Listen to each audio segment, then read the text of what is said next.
So this is the ending to my game against Grandmaster Keith Arkell, so one of the best players in the UK. I think he's been consistently in the top 20 for basically, decades.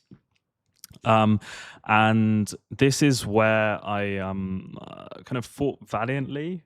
You can see that this is the end game here. I'm as black, and we're still kind of even right towards the end. But what you'll notice is that this is kind of the specialty of Keith, in the sense that he just kind of grinds you down, and really here there is only one person who ends up winning this position, and maybe I can sneak away with a draw. But if you look at this position, although material is basically identical, you've got four pawns against four pawns, and then queen, bishop, and rook versus queen, bishop, and rook, so identical material. There is one person, which is me, who has a extremely weak king, and on top of that, we have extremely weak dark squares. We have all of our pawns on light squares with a light square bishop. And what that means is that my bishop gets trapped behind these pawns, and Keith can kind of just has the ability to basically play around these pawns and really move freely. And there's all sorts of problems when he gets this rook on this diagonal, he gets this bishop kind of on this diagonal. Sorry, rook on this file, bishop on this file, and then the queen is there as well, and it gets really messy. But I just wanted to show you how I could have got out of this. But initially, what I do, I stayed very passive here, and I basically decided I'm going to get my bishop here and just try and defend with everything I've got. So I try and basically defend my two big weaknesses with kind of bishop here, queen here, and then maybe my rook just tries to be here, and I give it a good go. And one thing you'll note is that basically Keith never swaps these queens off, because mine's extremely passive. It's the most powerful piece, but it's basically very passive, and he just keeps kind of grinding me down here. And what you'll see eventually is that these squares just become so weak, and I have to use all my resources in defending this weakness.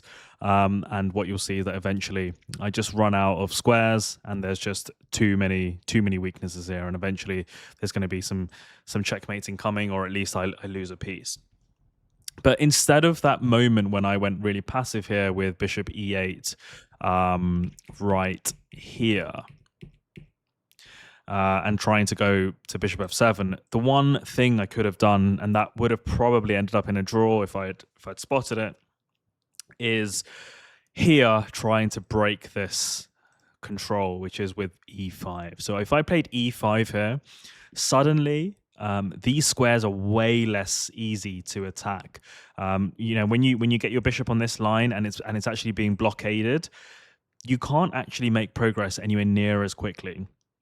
And so I have a much better chance here at progressing. So the original strategy of like f3, rook h2 just doesn't quite work, because I've got opportunities here to protect myself. I can actually start to control these dark squares without needing to kind of give up material. And actually, what you'll notice is if we turn on the engine here, when you look at Stockfish, every move that tries to take away some dark squares is basically the one that equalizes, or at least close to equalizes. So you get e5 here, you get d4 here, and even if you look at bishop c6, which is the third option, it's because what's coming next, let's just say he plays like, I don't know, f3 or something, it's because what comes next is d4 or e5. And that's the essential thing here, is that once we play e5, we control these squares, and suddenly things are a lot easier. But what happens when I play my move bishop e8? You can see that it just springs up to +1, and actually what you'll see that as soon as you make a few bad moves here, or even slight kind of defensive moves, it's just completely over, because there's too many weaknesses that I need to control, and white from a practical perspective just has a much easier chance at kind of attacking the king.